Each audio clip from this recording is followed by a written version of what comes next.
Welcome to programming tree. Hello everyone. इसके पहले के C++ के सीरीज में हम already default constructor, parameterize constructor, constructor overloading, overloaded constructor, constructor with default value देख चुके हैं। अब बढ़ते हैं हमारे अगले टॉपिक की तरफ, दैट इज कॉपी कंस्ट्रक्टर। अब ये कॉपी कंस्ट्रक्टर होता क्या है ये समझने की कोशिश करेंगे। बेसिकली आपके सामने कॉपी कंस्ट्रक्टर का एक प्रोग्राम पड़ा हुआ है।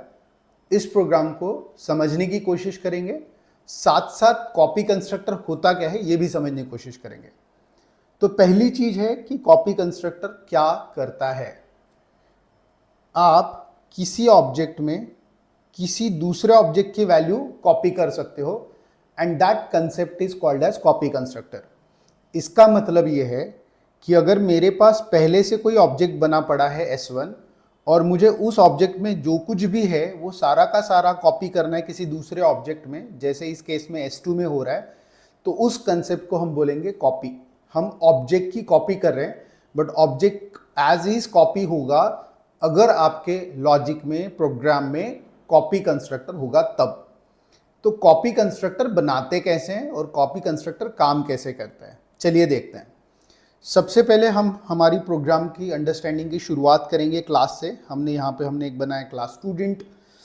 स्टूडेंट क्लास के बाद हमारे मेंबर वेरिएबल है रोल नंबर, जिसको हमने रखा है प्राइवेट। उसके बाद हमने एक पैरामीटराइज कंस्ट्रक्टर बनाया स्टूडेंट, जिसके अंदर हमने पैरामीटर लिया आर, और आर में जो भी वैल्यू भेजी जाएगी वो हम रखेंगे प्राइवेट वेरिएबल में, रोल में। फिर ये जो है ये है आपका कॉपी कंस्ट्रक्टर। यहाँ पे जो हमने लिखा है ये आपका कॉपी कंस्ट्रक्टर है। तो कॉपी कंस्ट्रक्टर लिखने का तरीका क्या है? कॉपी कंस्ट्रक्टर लिखने का तरीका होता है, कंस्ट्रक्टर का नाम हमेशा जो हमारे क्लास का नाम है वैसा ही होता है, तो उसमें तो कोई चेंज नहीं है। सेकंड, कॉपी कंस्ट्रक्टर के पैरामीटर में हमेशा आपको क्लास का नाम, जो भी आपका क्लास का नाम रहेगा वो followed by ampersand and object का नाम जो भी आप देना चाहते हो वो पैरामीटर में आपको देना पड़ेगा। तो टेक्निकली जब भी हम कॉपी कंस्ट्रक्टर बनाएंगे, कॉपी कंस्ट्रक्टर का नाम ऑब्वियसली क्लास जैसा रहेगा, लेकिन पैरामीटर में, जैसे पैरामीटराइज कंस्ट्रक्टर में हमने कुछ वैल्यू ली है, वैसी कॉपी कंस्ट्रक्टर में जो वैल्यू है पैरामीटर में वो फिक्स्ड होती हैं। And what is that? Class का नाम जो कि ये है स्टूडेंट, और एंड के साथ जो भी नाम आप ऑब्जेक्ट को देना चाहते हो, जो भी XYZ ABC whatever you want to give. Compulsory नहीं है कि यहाँ पे OBJ ही देना है, तो वो आपको यहाँ पे ऑब्जेक्ट का नाम देना है। तो टेक्निकली ये हो गया सिंटैक्स। और जो भी डेटा इस ऑब्जेक्ट में आएगा वो डेटा हम कॉपी करेंगे हमारे एक्चुअल मेंबर वेरिएबल में। ये होता है लॉजिक कॉपी कंस्ट्रक्टर का। बट ये काम कैसे करता है चलिए देखते हैं। कॉपी कंस्ट्रक्टर समझने के लिए हम हमारे मेन के प्रोग्राम पे आते हैं और मेन के प्रोग्राम को एक एक करके समझेंगे, इटरेट करके देखेंगे। सबसे पहले ऑब्वियसली क्लियर स्क्रीन हो रहा है, तो सारा का सारा जो भी स्क्रीन होगा वो क्लीन होगा। स्टूडेंट S1 101, तो इस स्टेप में क्या हो रहा है, मेरा S1 नाम का ऑब्जेक्ट बन रहा है और इस S1 ऑब्जेक्ट के अंदर वैल्यू जा रही है 101। तो टेक्निकली इस स्टेप पे मेरा ये पैरामीटराइज कंस्ट्रक्टर कॉल होगा और इस पैरामीटराइज कंस्ट्रक्टर में जो भी मैंने वैल्यू भेजी है उधर से वो आ जाएगी, दैट इज 101। तो आर में आ गया 101 और जो भी 101 आया वो जाके स्टोर हो गया इस रोल नंबर नाम के वेरिएबल में। तो अभी रोल नाम के प्राइवेट वेरिएबल में जो वैल्यू पड़ी है दैट इज 101। तो टेक्निकली हुआ ये कि एक मेमोरी बनी S1.roll नाम की और इस मेमोरी में फिलहाल पड़ा हुआ है 101।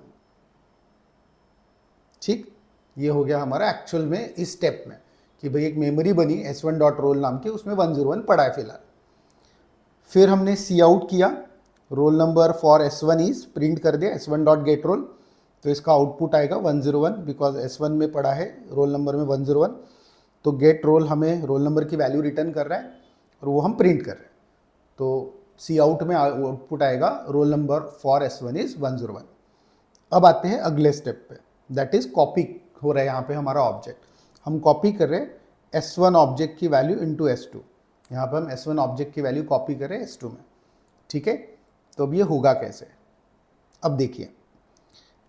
हमारे पास ऑलरेडी जब ये स्टेप किया था तो मेमोरी अलोकेशन हुई है s1 डॉट रोल वाली, और s1 डॉट रोल मेमोरी में 101 पड़ा है। जब ये वाली लाइन एग्जीक्यूट होगी तो मैं टेक्निकली ऑब्जेक्ट बना रहा हूँ नया वाला s2 नाम से, ठीक है। तो एक मेमोरी अलोकेट होगी s2 डॉट रोल, जिसमें इनिशियली कुछ भी नहीं पड़ा रहेगा, और फिर हम बोल रहे हैं s2 को कॉपी करो s1 से, ठीक है। तो जब भी आप ऐसा लिखते हो object equals to another object, तो ये दूसरा ऑब्जेक्ट का वैल्यू कॉपी होता है लेफ्ट हैंड साइड वाले ऑब्जेक्ट में। तो राइट हैंड साइड में हमारा ऑब्जेक्ट है s1 की वैल्यू कॉपी होगी लेफ्ट हैंड साइड वाले ऑब्जेक्ट में जिसमें है s2, ठीक है। कैसे? तो as soon as you do this, जैसे आपकी ये लाइन एग्जीक्यूट होगी, ये भागेगा कॉपी कंस्ट्रक्टर पे, ठीक है। जैसे कॉपी कंस्ट्रक्टर पे जाएगा, कॉपी कंस्ट्रक्टर में पैरामीटर में जो RHS में वैल्यू पड़ी है आपकी राइट हैंड साइड में, वो वैल्यू जाती है। तो राइट हैंड साइड में मेरा ऑब्जेक्ट पड़ा है s1, तो s1 एज अ वैल्यू इधर चला जाएगा, s1 एज अ पैरामीटर चला जाएगा मेरे कॉपी कंस्ट्रक्टर में।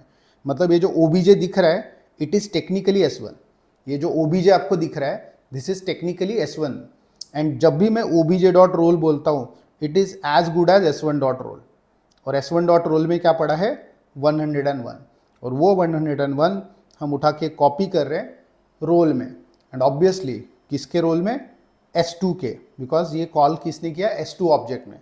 तो s2 डॉट रोल में कॉपी हो जाएगा 101, एंड इसीलिए इसको बोला जाता है कॉपी कंस्ट्रक्टर, जिसमें होता ये है कि जो आप नया ऑब्जेक्ट बना रहे हो, इस केस में अगर आप देखेंगे तो स्टूडेंट के नया ऑब्जेक्ट जो बन रहा है वो s2 बन रहा है, और इस ऑब्जेक्ट को बनते वक्त मैं बोल रहा हूँ कि s1 का डेटा कॉपी कर लो। तो इसीलिए जो नया ऑब्जेक्ट बन रहा है इसमें पुराने ऑब्जेक्ट का डेटा कॉपी होता है, इसीलिए इसको कॉपी कंस्ट्रक्टर कहते हैं।